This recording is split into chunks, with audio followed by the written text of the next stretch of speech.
Hello Cougars, I'm Sean Montiel. I'm Montserrat Perez, and you're watching Cougar News Network.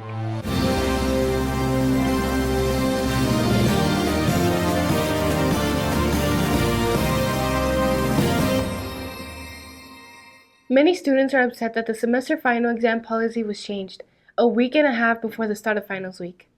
As reporter Diego Valadez explains, students must now have a semester average of 90 and 3 or less absences to be exempt from taking all of their final exams. Caught a lot of people off guard, to be honest. I low-key don't like it.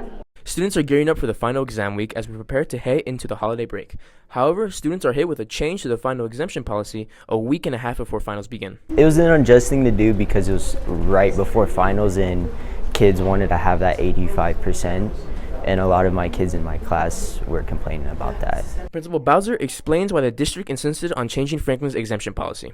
I felt that we could be more lenient than district policy, just not harsher than district policy. So when central office found out that we had made this change, they said, you can't do that. You can't go against district policy. So at that point I asked, you know what, these kids have worked hard all semester. Please just let me make that change for next semester, not right now. And I was told, no, you must fix it immediately. The district policy that is currently in place is that students must have a semester average of 90 or above and must have 3 absences or less to be exempt from taking their final exam. Franklin's campus improvement team has adjusted that policy when students returned to campus after COVID. It was changed to allow students to have a semester average of an 85 or above and 4 absences or less, 3 tardies counting as 1 absence, in order to be exempt from taking their final. We were having a lot of issues with students not being present and also students being extremely tardy to class. According to Ms. Bowser, the campus improvements team changed the exemption policy after COVID because many students were showing up tardy to class. As a campus improvement team, we were talking about different ways to incentivize students to be in class on time while also holding kids to high expectations academically, right? So one of the things as far as attendance that we wanted to put in place was that we included tardies, right? So we did the 4 absences, but the reason we moved it to 4 absences instead of 3 was because we included tardies, right? Because 3 tardies equal 1 absence, because we wanted to hold kids responsible for being in class on time. There's a chance the exemption policy could be changed at the district level. Ms. Bowser says she's asked her supervisors about that. Maybe we can take a look at district policy, right? And maybe we could look at the reason behind why it was implemented and could we look at a change to district policy. And they said it is something that we can look at for the future. We just have to run it through the board. We have to get approval. And in the meantime, we still have to follow district policy as stated. Students say they were blindsided by the change and how they won't be exempt from some classes. I was really hoping on not taking a lot of these final exams. Now I gotta take pretty much like all of them. At first, I was gonna be exempt from 5 of my classes, but now because they changed it, I'm not gonna be able to be exempt from any of them. This is Diego Valadez reporting. Thank you for watching. The Student Council has completed one of its biggest projects of the school year, the Blessings Drive. The Holiday Blessing Drive is a project that Student Council has done every year, along with Coronado High School. This year, both schools chose Rusk Elementary in Central El Paso, gifting every student with a Christmas present. The presents were delivered Wednesday, December 13th. Students wrapped the present ahead of delivery. We were able to provide every single student, all 240 students, with not only one gift, but a few gifts and some of their needs and wants. And some of those things were beds, refrigerators, clothing items, different things like that. This project is something that Student Council does every year to spread Christmas cheer. Students are getting into the holiday spirit with the 12 Days of Christmas dress up. We walked the halls of Franklin to see who's feeling the season cheer. We ended off the last week of November with flannel day and fuzzy socks. We started this week of December off with dress up as a jolly Christmas movie character. English teacher Ms. Douglas shows us her costume and shares her opinion about the 12 days of holiday. And we're all one big family. I know people say that and don't believe it, but when you actually start putting in that effort, it does make school a lot more fun, and it really helps, I guess, with the overall school morale. Tuesday, December 5th was our ugly sweater day. Students go really creative and festive with their sweaters. This student dressed up as both days, the next one being wear a bow or a bow tie. We head into Thursday, December 7th with our most popular day, Cozy Christmas Pajama Day. Students were able to go in their pajama attire to show their spirit. We then had our wear blue and white for our Hanukkah day. to celebrate the first day of Hanukkah. Our final dress-up week starting December 11th consisted of black and red or green for Kwanzaa. Tuesday was dress up as Santa. Junior Abby Mozano shares why she's taking part in the Christmas dress-up week. I dressed up because it's fun, it's festive. I love Christmas time and it's almost the end of the school year, so. Thursday being Santa's Little Helpers. Dress up as an elf, and Dress Up Friday, Loteria Card Dress Up Day. The Franklin Robotics team has had a successful year thus far. Reporter Paul Gomez shows what it's like to be on the robotics team and what goes into all the competitions. Driver, 3, 2, 1. Vex Robotics gears up for a new challenging season.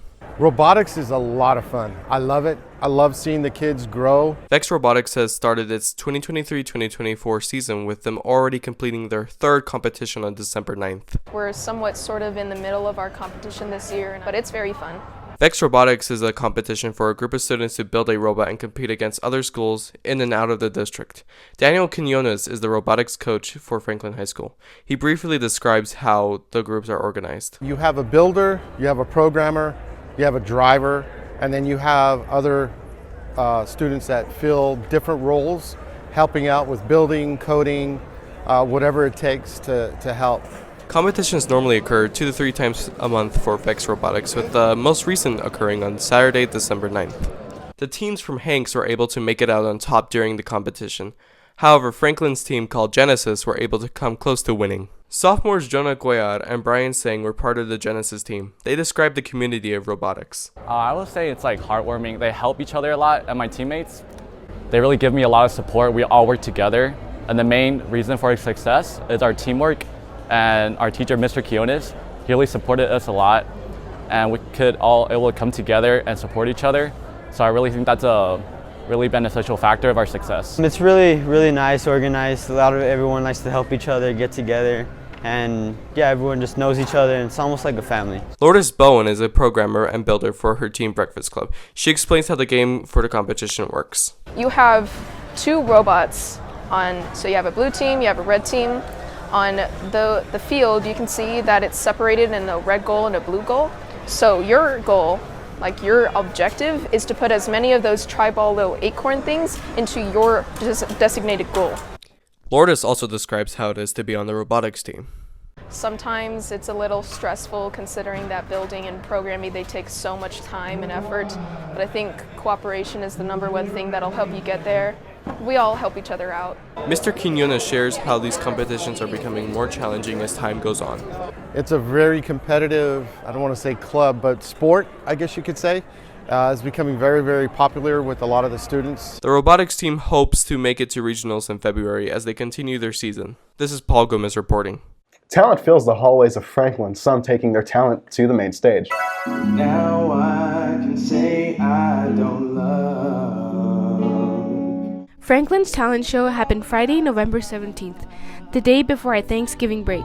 Several people competed in the challenge show, all musical acts. The winning act, singer Jaden Gant and the guitarist Diego Leon. While the future of the show is still unclear, everyone who showed up had a great time. It's a big moment for my fellow anchor as he celebrates the upcoming release of his new album. Do you want to tell us more about it? Yeah, after a year of hard work, I'm finally about to release my new album, and I didn't want to release it to nobody, so I decided to put on a show to promote it.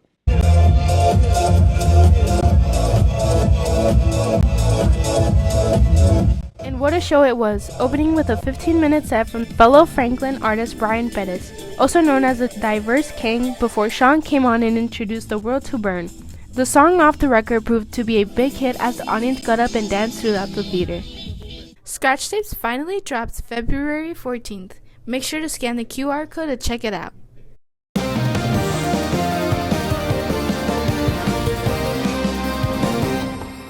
The varsity boys and girls basketball teams took on the Monwood Rams, and the boys took the win in a blowout of 56-35, keeping their winning streak alive and improving to 3 wins in a row, with leading scorer Jaciel Herrera with 17 points leading the way in the Cougars win. The varsity girls basketball team honored Miss Bowser before the game, handing her a shirt showing their support for her, but took their second loss in a row, losing to Monwood 61-52, with Emma Ballseger leading and scoring with 23 points. Congrats to our Franklin varsity boys and girls wrestling teams as they came out of the gate Memorial Tournament, with the boys placing first in the tournament and the girls coming short as runner-ups of the tournament. Congrats to our individual first place winners of Jubilee Rendon, Alexander Tapja, Ayan Abdallah, Dima Sosa, and Stephen Henderson in their weight classes.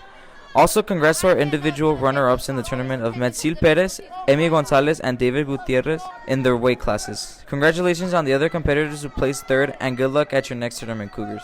Jubilee Rendon is not just one of the best wrestlers here at Franklin, but in the nation, as she is ranked first in Texas and 12th in the nation. We were able to talk to Jubilee, and she told us what it was like being ranked so high, and also the work you have to put in to be ranked this high.